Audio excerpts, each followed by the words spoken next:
복음 마지막 설교입니다. 총 몇 번의 설교 했는지 기억나세요? 96번입니다. 오늘 96번째. 거의 2년 동안 우리 요한복음을 살펴봤습니다. 놀라실 것은 없습니다. 마태복음은 107번에 걸쳐서 설교를 했습니다. 근데 이게 해외 다른 목사님들 제가 찾아봤거든요. 유명한 목사님들. 그것에 비하면 또 아무것도 아니에요. 존 파이퍼 목사님은 요한복음을 152회에 걸쳐서 설교하셨고, 존 메가더 목사님은 270회에 걸쳐 설교하셨고, 또 마틴 로이드 존스 목사님은 이게 존스 목사님, 존이라고 들어가는 분이 길게 하시는 것 같아요. 마틴 로이드 존스 목사님은 366회에 걸쳐서 설교를 하셨습니다. 성경의 본문을 빠짐없이 순차적으로 강해 설교하는 것이 유일한 설교의 형태는 아닌 것은 분명합니다. 그런데 도대체 무슨 생각으로 이렇게 설교를 하는가? 왜 그럴까요? 거기에는 분명한 이유가 있습니다. 목적이 있습니다. 그것은 성경이 하시는 말씀을 그대로 듣기 위함입니다. 하나도 빠짐없이 하나님이 말씀하시는 그대로의 말씀을 듣고자 하는 열망, 그런 노력이죠. 우리는 보통요, 중요한 부분 요약해서 말해주길 원하고 하이라이트만 보고 싶어 합니다. 여러분, 축구 경기나 야구 경기는 충분히 그렇게 볼 수 있어요. 즐길 수 있어요. 그러나 여러분, 성경만 그렇게 안 보는 게 아니라 여러분의 인생에 중요한 것들은 다 그렇게 안 해요. 계약서 어떻게 봅니까?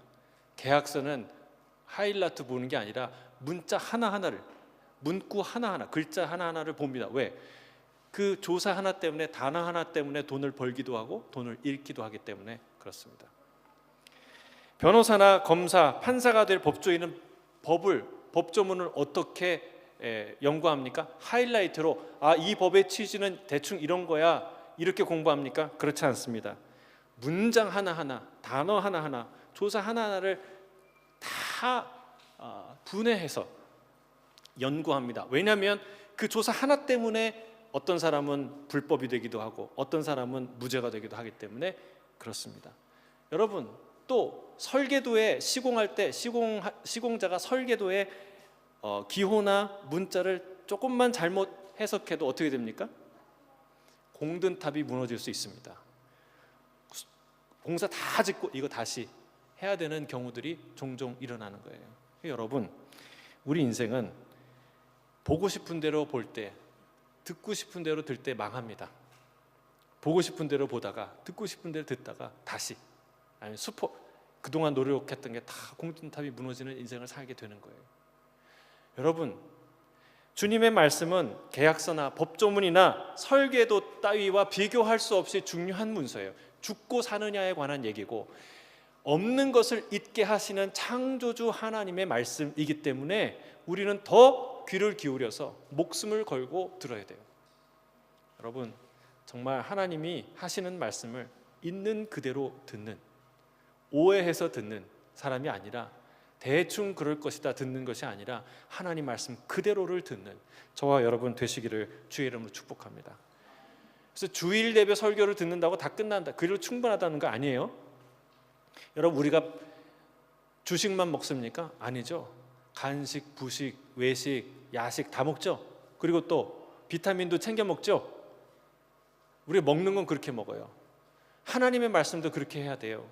여러분, 주일 말씀으로 다 충분한 게 아니에요.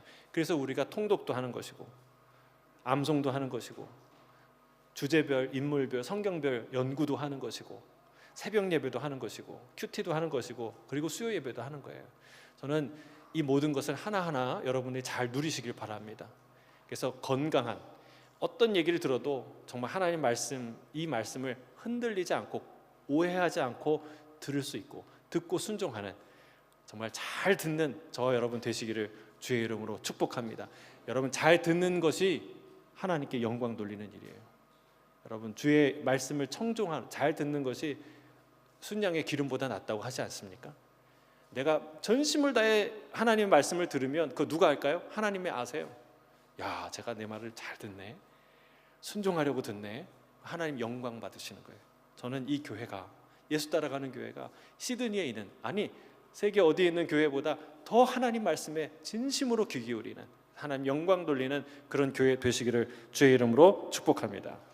자, 오늘 요한복음의 마지막 본문이에요. 자, 18절을 같이 읽도록 읽겠습니다. 시작. 내가 진실로 진실로 내게 이르노니 내가 젊어서는 스스로 띠뛰고 원하는 곳으로 다녔거니와 늙어서는 내 팔을 벌리리니 남이 내게 띠띠우고 원하지 아니하는 곳으로 데려가리라. 예수님이 조금 알아듣기 어려운 말을 하시는 것 같아요. 이게 무슨 뜻일까? 근데 감사하게도 사도 요한이 19절에 그 뜻을 적어 놓았어요. 자, 19절 같이 읽겠습니다. 19절 시작.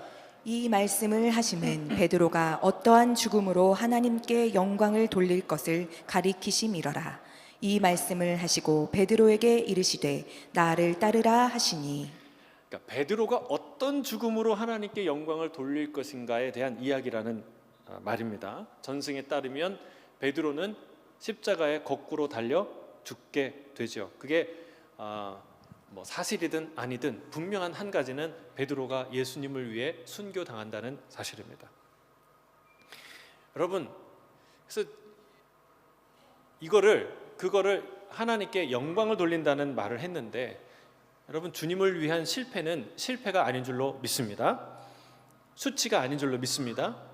여러분, 나라를 위해서 싸우다가 죽은 사람을 야, 너 그러니까 죽었지, 그러니까 실수했으니까 넌 실패자야 라고 말합니까? 아니죠. 그를 우리가 뭐라고 얘기합니까? 나라를 지키다가 죽은 우리의 영웅이라고 말하지 않습니까? 하나님을 위해서, 주님을 위해서 싸우다가 실패하는 사람은 실패자가 아니라는 거예요. 위대한 하나님의 영웅과 같은 사람들이다, 그걸 말하는 거예요. 그 일을 통해서 주를 위해서, 실패해도 주를 위해서 하다가 실패하는 자는 주께 영광을 돌리는 자다라고 말하는 것이죠. 자, 주님이 마지막 명령을 베드로에게 주십니다. 무슨 명령이에요? 나를 따르라. 주님께서 베드로 처음 만났을 때 그랬어요. 너는 나를 따르라 말씀하셨죠. 근데 이 마지막 순간에 복음서가 다 끝나고 예수님이 그 마지막 장면에서 또 동일한 명령을 하십니다. 나를 따르라 명령하십니다. 그러니까 여러분, 제일 중요한 게 뭐예요? 우리 신앙에서 어떤 게 제일 중요한 사명이에요? 예수님을 따르는 것. 그것보다 더 중요한 사명은 없어요. 나를 따라오너라. 그렇죠. 여기 나오는, 성경에 나오는 걸, 내용을 가만히 보세요. 이 내용은 다 무슨 내용이에요? 예수님 따라가다가 들은 얘기, 따라가는 과정 가운데 경험하고 본 얘기가 아닙니까? 그리고 예수님 따라가는 사람들에 관한 이야기가 성경 얘기예요. 그러니까 예수님 따라가는 게 얼마나 중요한 일인가. 자, 저와 여러분이 끝까지 예수님 따라가는 그런 성도들, 사명자 되시기를 주의 이름으로 축복합니다. 그렇다면 주님 따라간다는 건 뭔가? 주님 따라간다는 건 뭔가? 바로 앞절에 나와 있어요. 그러니까 18절의 의미는 19절로 통해서, 19절의 의미는 18절의 의미를 통해서 더 분명해지죠. 18절에 뭐라고 얘기합니까? 그가 어떤 길을 간다고, 베드로가 어떤 길을 간다고 말해요? 주님이 이렇게 얘기하죠. 네 팔을 벌릴 것이고, 그리고 누군가 너를 띠를 띄울 텐데 그 띠 띄우는 자를 따라서 원하지 않은 길을 가게 될 것이다 라고 말하는 거예요. 그 길은 무슨 길이에요? 우리가 다 알죠. 십자가의 길입니다. 주님 가신 길이죠. 주께서는 당신의 팔을 벌리셨습니다. 그리고 띠 띄우는 자의 그 포박을 받으시고, 그리고 그들이 이끄는 대로 가셨습니다. 그리고 그 끝에서 십자가 위에서 자신의 생명을 아낌없이 주셨습니다. 베드로에게 그 길을 가라고, 그 길을 오라고 초청하시는 거예요. 십자가의 길을 가라고. 누구든지 나를 따르려거든 자기를 부인하고 자기 십자가를 지고 따르라, 주님 말씀하셨습니다. 우리도 십자가의 길을 가는 성도들 되시길 주의 이름으로 축복합니다. 예수님의 십자가는 누구나 대신 질 수 있는가? 아닙니다. 그렇지 않습니다. 예수님의 십자가를 대신 지는 게 아니에요. 자기 십자가를 지라고 주님 말씀하셨죠. 근데 주님이 따라오라고 하는 이 말은요, 나를 본받으라고 하는 말의 의미가 있기는 합니다. 그러나 이 말씀은 내가 하는 일을 흉내내라 이런 말씀이 아니라는 거예요. 내가 하는 일을 예수님을 따라가는 것은 십자가의 길을 가는 것인데 십자가의 길을 가는 것은 예수님 따라갈 때 가능한 일입니다. 여러분, 제가 참 신기한 게 있어요. 제가 저희 아내를 처음 만났을 때 저희 아내는 굉장히 여리여리한 한 소녀에 불과했어요. 뭐 사모의 길을 갈 수 있을 만한 그런 듬직한 어떤 자매이거나 아니면 내 아이를 낳아서 기를 만한 대단한 자매처럼 보이진 않았어요. 그런데 지금 돌아보니까 이건 순전히 제 개인적인 사견입니다. 사견이에요. 제가 보기에 이렇게 더 훌륭한 사모의 역할을 잘 감당하는 사모를 못 본 것 같아요. 제 사견이에요. 예, 제 사견이에요. 근데 어느새 어떻게 그렇게 여리여리하던 한 여인이 내 아이를 낳고 잘 성장시키고 또 한 교회 사모로, 한 목사의 남편으로, 내조하는 자로, 또 오남성 말글학교 교장으로, 암송학교 개척자로 그 길을 걸어갈까? 여러분 참 신기해요. 오늘 말씀한 대로 그 자리가 쉬운 자리가 아니거든요. 남이 띠띠우는 대로 원하지 않는 길을 가야 되는 그 길인데 잘 가고 있어요. 물론 끙끙대고 가는 부분도 있지만 잘 가고 있어요. 저도 끙끙대는 거 아니에요. 뭐 다 누구나 그렇지만 어떻게 그 길을 갔을까 생각해 보니까 이유는 하나예요. 한 남자를 진심으로 사랑한 거예요. 전심으로 사랑한 거예요. 그리고 그 사람의 사랑을 받은 거예요. 그리고 함께 한 걸음 한 걸음 가다 보니까 여기까지 오게 된 거예요. 내가 처음부터 사모를 하리라, 내가 내 아이를 낳아서 길러보리라 그랬으면 할 수 있었을까요? 아마 하기 어려웠을 거예요. 누군가를 따라가다 보니까 여기까지 온 거예요. 물론 주님이 하셨죠. 예, 주님이 하신 거죠.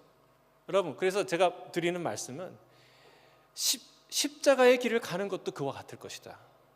십자가의 길을 가는 것은 뭐 흉내내거나 이 일들을 해야 되는 의무조항이 아니라 예수님을 따라가다 보면 한 걸음 한 걸음 주님을 따라가다 보면 어느새 그 사명의 길을 내가 걷고 있는 거예요. 내가 그것을 하고 있는 거예요. 그거를 발견하게 된다는 사실이죠. 실제로 주님이 나를 따라오라는 것은 진짜 나를 따라오라는 뜻이에요. 주님이 내 앞서 가시고 나를 이끄시고 나와 함께 가신다는 뜻입니다. 그분을 따라 한 걸음 한 걸음 가다 보면 사명의 길을 가게 된다는 거예요. 그전에는 내가 빛나는 길을 갔는데 이제는 주님이 빛나시는 길을 가게 되는 거예요. 전에는 내가 빛나기 위해 다른 사람들을 밟고 일어서는 그런 길을 걸어갔는데 이제 남을 빛내기 위해, 남을 살리기 위해 내가 십자가를 지는 길을 가게 되는 것이죠. 그게 십자가의 길입니다. 주께서 나를 따라오라 하십니다. 나와 함께 가자 말씀하십니다. 더 이상 홀로 그 잡지도 못하는 금을 내내 던지고 있지 말고 더 이상 그 추억의 땅 갈릴리 해변을 왔다 갔다 헤매지 말고 더 이상 과거의 실패에 묶여있지 말고 나와 함께 가자 주님께서 말씀하시는 거예요. 여러분, 좋은 신앙은 예수님을 단단히 내 곁에 묶어두는 게 아니에요. 좋은 신앙은 내가 주님 가시는 곳에 함께 가는 거예요. 그분 곁에 내가 서는 거예요. 그게 진짜 위대한 믿음인 줄 믿습니다. 나고 자란 익숙한 갈릴리를 떠나야 하는 거예요. 고향처럼 익숙해진 내 고집과 완고함을 다 버리고 주님을 따르면 십자가의 길을 가게 되는 줄로 믿습니다. 진정 자기를 부인하고 자기의 논리와 자기의 고집과 자기의 생각을 버리고 십자가를 따르는 저와 여러분이 되시기를 주의 이름으로 축복합니다. 자, 20절에서 22절 말씀에 같이 읽겠습니다. 20절 시작. 베드로가 돌이켜 예수께서 사랑하시는 그 제자가 따르는 것을 보니 그는 만찬석에서 예수의 품에 의지하여 주님을 파는 자가 누구 오니이까 묻던 자더라. 이에 베드로가 그를 보고 예수께 여짜오되 주님, 이 사람은 어떻게 되겠사옵나이까? 예수께서 이르시되 내가 올 때까지 그를 머물게 하고자 할지라도 내게 무슨 상관이냐? 너는 나를 따르라 하시더라. 아멘. 참 재밌는 게 베드로는 이 중요한 순간에도 또 엉뚱한 얘기를, 이 마지막 순간까지 엉뚱한 말을 한다는 거예요. 예? 요한은 과연 어떻게 될 것이냐고 이걸 왜 물어요? 예? 예수님께서는 내가 올 때까지 그를 머물게 한다고 한들 내게 무슨 상관이냐 아주 단호하게 말씀하십니다. 너는 나를 따르라. 그러니까 이런 사소한 에피소드가 참 많았을 텐데 왜 굳이 사도 요한은 이것을 빠뜨리지 않고 기록했을까? 물론 이게 요한복음을 읽는 묘미지만 이런 에피소드가 수두룩하게 많았을 거예요. 아마 그걸 다 쓰자면 사도들이 제자들이 엉뚱한 질문한 거, 오해한 거, 가르쳐줘도 모르는 거 이거 다 썼으면 어떻게 될까요? 오늘 본문 25절 마지막 절 말씀대로 그 일을 다 적으면 보관할 데가 없을 정도로 많았을 거예요. 근데 굳이 왜 이야기를 썼는가? 아마 두 가지 이유에서 이 얘기를 썼던 것 같아요. 첫 번째는 오늘 본문에도 그 내용이 나오죠. 제자들 사이에 이상한 소문, 오해가 퍼졌기 때문에 이 이야기를 쓴 거예요. 예수님께서 내가 다시 올 때까지 요한을 살려둔들, 그대로 둔들 내가 무슨 상관이냐 이런 말이 어떻게 와전됐어요? 사람들이 제자들 사이에 예수님 올 때까지 요한은 살아있을 거야. 예수님이 그렇게 말씀하셨거든. 이런 소문이 퍼지기 시작했다는 거예요. 자, 이런 말에 대해서 사도 요한은 아주 분명하게 얘기합니다. 그거는 말 그대로 주님이 오실 때까지 내가 요한을 살려둔들, 그대로 둔들 베드로 너는 네가 무슨 상관이냐 하는 말이라는 거예요. 그때까지 살려두겠다는 말이 아니라. 그래서 여러분 여기서 우리 깨닫는 게 뭐예요? 하나님 말씀을 잘 들어야 된다. 있는 그대로 들어야 된다. 조금만 해석하면 엉뚱한 소문이 돼요. 그렇죠? 엉뚱한 신학이 돼요. 주님 오실 때까지 믿음이 신실한 사람은 하나님의 사랑받은 자는 살아날 것이다. 이런 신학이 생기는 거예요. 그러니까 여러분 하나님이 주신 말씀을 그대로 들으시기를 주의 이름으로 축복합니다. 이게 얼마나 중요한가. 사람 말도 우리가 다 오해와 다툼이 어디서 나요? 그런 잘못 듣는 데서 시작합니다. 그거를 어떻게 회복해요? 잘 듣기 위해서 노력할 때 그때 회복이 시작되는 것이죠. 자, 두 번째 이유는 주님 따라가는 것이 무엇인지 가르쳐 주기 위해서. 주님 따라가는 건 여러분 주님 따라가는데 우리가 자꾸 실패하고 실수하는 것들이 있어요. 그 이유가 있다는 거예요. 바로 이런 거예요. 남의 사정에 더 관심을 가질 때, 비교의식과 경쟁의식을 가질 때, 내 가야 할 길을 온전히 가지 못하고 그 사명을 가지 못하고 낙심하고 싸우고 그리고 신앙을 떠나고 교회를 떠나고 이런 일들이 실제로 일어난다는 거예요. 그래서 예수님 나를 따라오너라, 나를 따르는 것은 이런 거야 라는 것을 가르쳐 주시기 위해서 이 말씀을 하는 거예요. 자, 우리 한 세 가지 정도 주님 따라가는데 실패하는 이유들, 이에 관련해서 실패하는 이유들이 있습니다. 첫 번째는 뭐냐면 곁눈질이에요. 곁눈질. 남의 일에 쓸데없이 관심이 많은 거예요. 우리가 사명의 길을 왜 못 가나? 가다가 왜 낙심이 되나? 왜 엉뚱한 길을 가게 되는가? 자꾸 곁눈질을 하니까 그렇게 되는 거예요. 주께서 사명에 대해서 말씀해 주셨어요. 내 양을 치라. 얼마나 대단한 거예요. 제가 지난주에 말씀드렸죠. 예수님이 목숨을 버려 얻은, 지키고자 하는 양인데 주님의 양을, 그 소중한 양을, 예수님의 양을 치라는 거예요. 먹이라는 거예요. 돌보라는 거예요. 얼마나 위대한 부르심이에요.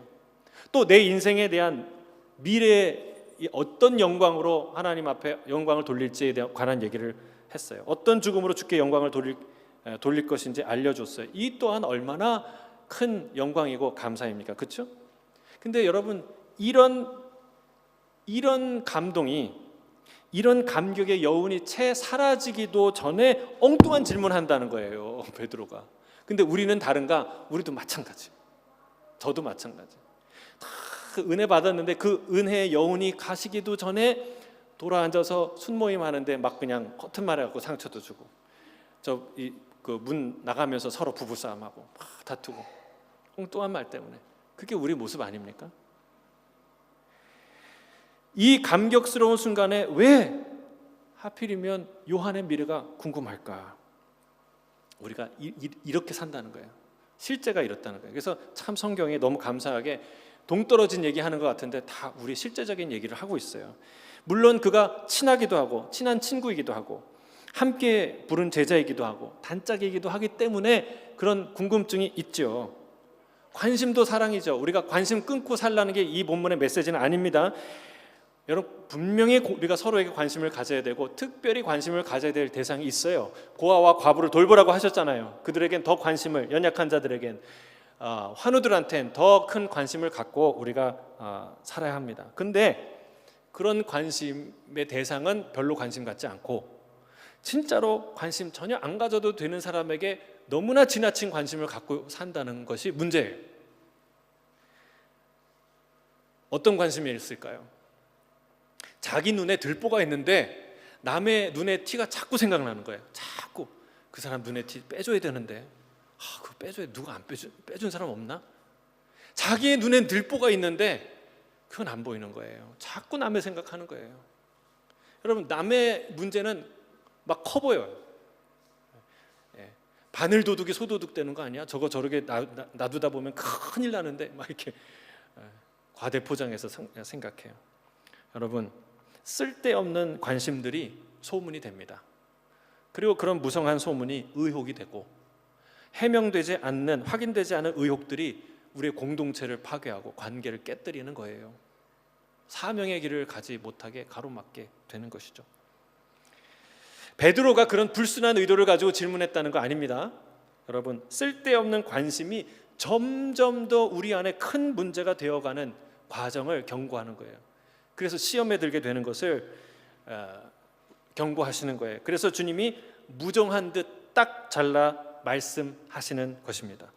주님이 베드로를 무시하거나 그리고 야단치시는 게 아니에요. 단호하게 잘라내야 하는 태도를 지금 가르치시는 거예요. 그런 생각은 잘라내야 되는 거야. 여러분, 누군가를 따라가는데 가장 큰 걸림돌이 무엇입니까? 곁눈질이에요. 곁눈질. 앞서가는 사람을 그 뒤통수를 봐야, 뒷모습을 봐야 계속 따라가는데 가다가 저쪽 가겠지 하고 딴 거 보다가 뭐예요? 놓치는 거예요. 신호가 바뀌고 길이 바뀌고 그러다 잠깐 사이에 놓치는 거예요. 여러분, 주님 바라보시기를 주의 이름 축복합니다.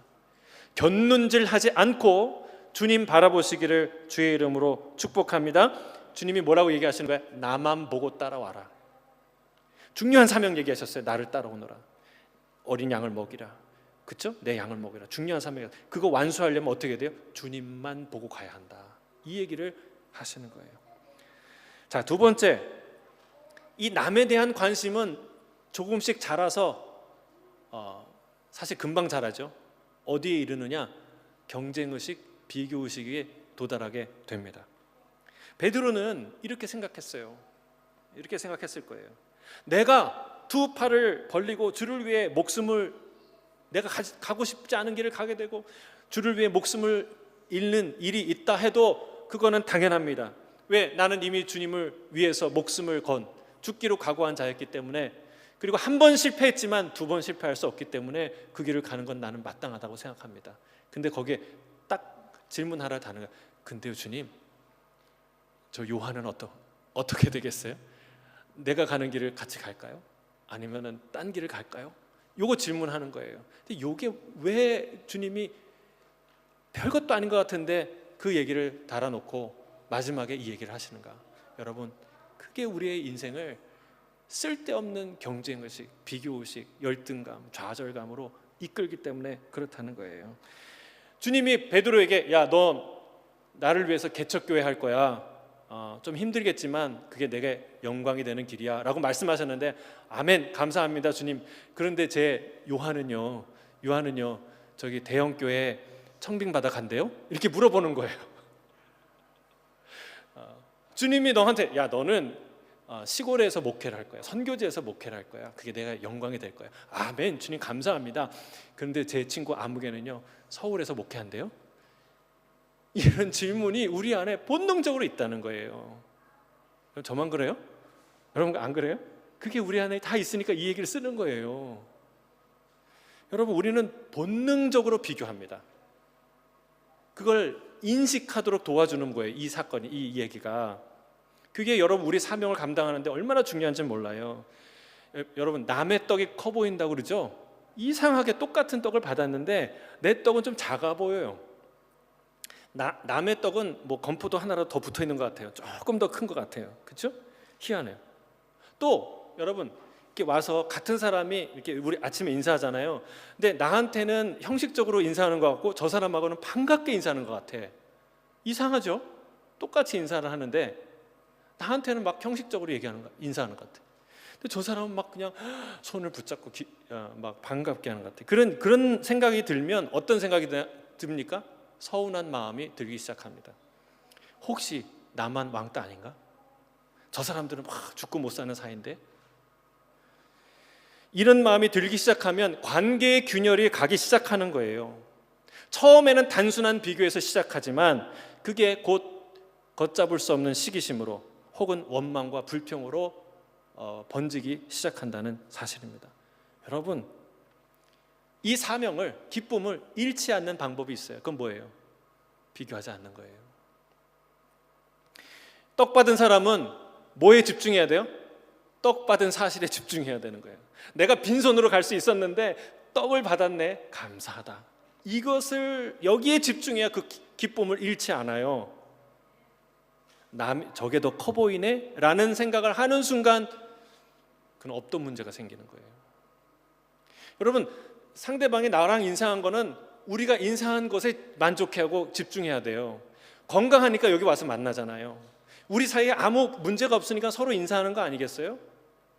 근데 저 사람하고 더 반갑게 인사하네? 라고 질문하는 순간, 그런 시각으로 보는 순간 어떤 일이 시작됩니까? 지옥불이 시작되는 거예요. 나는 외롭고 힘들고 상처받은 것 같고 그런 것들이 시작되는 것이죠. 여러분, 비교는 내 안에 지옥불을 붙이는 라이터 같은 역할을 하는 거예요. 그거 하지 말라, 주님이 말씀하시는 거예요. 세 번째, 이 경쟁 의식과 비교 의식은 어디까지 가게 되냐? 실제적으로 말리기 힘든, 감당하기 힘든 분쟁과 다툼으로 이어집니다. 여러분, 이게 성경의 이야기예요. 뭐 어떤 특정한 사람에게서 일어난 얘기 아니라 성경에 그런 얘기가 가득해요. 창세기에 누가 그랬습니까? 아니, 동생의 의로움을 시기했던 형 가인이 어떻게 했어요? 동생을 유인해서 돌로 쳐 죽입니다. 그 최초의 살인이죠. 끔찍한 가족을 죽이는 일이 일어났어요. 얼마나 무서운 일이에요. 또 그 부하의 승승장구하는 부하를 기뻐하지 못할 망정 그의 인기를 시기하고 질투했던 사울왕은 어떻게 됐어요? 자기 인생만 망한 게 아니라 자기 아들 그리고 자기 며느리 온 집안 그 가문이 다 망합니다. 그 손자까지 죽임을 당하고. 여러분, 바나바의 헌신을 시기했던 아나니아와 삽비라가 그의 거짓 헌신을 통해서 어떤 일이 일어나요? 여러분, 한날에 부부가 죽는 비극을 경험하게 됩니다. 여러분, 이게 아무것도 아닌 게 아니에요. 제 요한은 어떤 일이 일어난대요? 요 질문이 아무것도 아닌 게 아니라는 거예요. 그 질문에서 시작하는 거예요. 이 모든 게 주님이 말씀하시는 거예요. 여러분, 사탄은 하나님의 영광을 시기하고 질투하는 자입니다. 교회 안에 수많은 분열과 다툼은 사단이 주는 마음에서 온다는 거예요. 고린도 교회가 당을 지어 싸웠다는 거 기억하시죠? 그 파 이름이 뭐예요? 무슨 명동파, 무슨 파가 아니라 무슨 파예요? 바울파, 아볼로파, 게바파, 그리스도파. 양파, 쪽파 이름입니까? 둘로 나뉠 수 없는 사람들의 이름이 각 당파에 서로를 미워하고 증오하고 하나가 되어서 서로 공격하는 자들의 이름이 되었어요. 얼마나 부끄러운 일입니까? 얼마나 안타까운 일입니까? 그런데 이게 현실이에요. 성령 충만한 초대교회가 그랬다면 여러분, 현대교회는, 우리 교회는 어떻을까요? 교회 세워지는 곳마다 이런 일이 일어나게 된다는 거예요. 왜? 우리는 연약하기 때문에. 이런 갈등이 곳곳에, 갈등의 크기의 문제지 갈등 자체가 없는 교회는 없어요. 왜? 우리가 그런 유혹에 날마다 직면하기 때문에 그렇습니다. 그래서 주님이 아주 오늘 중요한 얘기를 하는 것이죠. 뭐라고 얘기합니까? 너는 나를 따르라. 앞에 나를 따르라 말씀하셨죠. 두 번째 얘기할 때는 너는이라는 말이 첨가됐어요. 너는 나를 따르라 말씀하신 거예요. 따르겠습니다. 너는 나를 따르라. 옆에 있는 분에 당신은 주님을 따르십시오 얘기해 주세요. 나는 주님을 따르겠습니까? 나는 주님을 따르겠습니다. 예. 이 고백이 중요하다는 거예요. 너는 주님을 따르라. 다른 사람이 어떻게 됐건 그건 두 번째 문제라는 거예요. 너가 나를 따라오는 게 중요하다. 여러분, 우리는 주님을 따를 때, 온전히 주님을 내가 바라보고 따를 때 비로소 영향력 있는 제자의 삶을, 성도의 삶을 살 수 있어요. First mover, 처음으로 움직이는, 눈치 보지 않고 내가 주님의 말씀 따라 살 수 있는 그런 영향력 있는 제자의 삶을 살 수 있게 되는 거예요. 베드로가 어떻게 갈 수 없는, 걸을 수 없는, 인간이면 걸을 수 없는 무리를 걸었습니까? 언제요? 예수님만 바라봤을 때. 근데 그가 언제 물에 빠지기 시작합니까? 그의 상식대로 그 길에서 무너집니까? 곁눈질하기 시작할 때, 아무도 없네? 이 길 가는 사람, 이 미친 짓 하는 사람 없네? 나는 혼자네? 아무도 이 길을 가지 않네? 나만 이 길을 가네? 이런 곁눈질을 하게 될 때 그는 무너지게 되어 있는 것입니다. 제도 안 하고 사도 요한도 안 하고 그 야고보도 안 하고 다 저기 있는데 나만 여기 있네? 나만 이 길을 가네? 이 고생을 하네? 여러분, 그런 생각을 하기 시작할 때 갈등이 시작되는 거예요. 고민이 깊어지는 것이죠. 주님을 따라가는 것은 나와 주님의 일인 줄로 믿습니다. 누구도 개입할 수 없는 거예요. 개입해서도 안 되는 거예요. 여러분, 우리가 주님 따라가는 자의 시선이 중요하다고 제가 늘 말씀드렸어요. 너무나 중요한, 이게 이 예수님 복음서의 마지막 사랑하는 제자들을 향해서 하시는 말씀이에요. 주님 바라보고 가시기를 주의 이름으로 축복합니다. 남을 보면 지옥불이 생기기 시작한다는 거예요. 피어오르기 시작한다는 거예요. 중요할 때일수록 그렇습니다. 제가 개척을 해보니까 그렇더라고요. 정말 남을 보거나 다른 교회를 얼마나 궁금한 게 많아요. 다른 교회는 어떻게 하나, 어떻게 가야 되나, 또 이런 요구 저런 얘기 막 듣는데 그때는 막 정신이 왔다 갔다 해요. 여러분, 그럴 때일수록 누구 봐야 돼요? 예? 주님 바라봐야 돼요. 다른 거는 봐도 그냥 참고 삼아야 돼요. 내가 주님만 바라보고 한 걸음 한 걸음 가면 뭔가를 놓치는 것 같고 너무 더딘 것 같아요. 그런데 주님이 나에게 주신 사명의 길을 걸어갈 수 있다는 거예요. 여러분, 우리도 사람인데 왜 안 보이겠습니까? 왜 안 들리겠습니까? 하지만 그럴 때일수록 주를 바라봐야 한다는 거예요. 나와의 싸움이에요. 나와의 싸움. 여러분, 그래서 여러분, 자꾸 옆에 있는 사람들이 보이고 그걸 정죄하고 싶고 또는 시기가 나고 갈등이 나고 상대적으로 내가 외로운 것 같고 그럴 때 뭘 기억해야 되겠습니까? 이 말씀을 기억하십시오. 로마서 14장 4절 11절 12절 말씀이에요. 같이 읽겠습니다. 로마서 14장 4절 시작. 남의 하인을 비판하는 너는 누구냐? 그가 서 있는 것이나 넘어지는 것이 자기 주인에게 있음에 그가 세움을 받으리니 이는 그를 세우시는 권능이 주께 있음이라. 기록되었으되 주께서 이르시되 내가 살았노니 모든 무릎이 내게 꿇을 것이요 모든 혀가 하나님께 자백하리라 하였느니라. 이러므로 우리 각 사람이 자기 일을 하나님께 짓고 하리라. 여러분, 그 사람이 누구라는 거예요? 남의 하인이라는 거예요. 남의 하인. 내 하인도 아니고, 여러분, 내가 주님의 종인 것처럼 그도 주님의 종이다 이 말이에요. 그 사람이 넘어지는 것, 그 사람이 일어나는 것 누구 문제예요?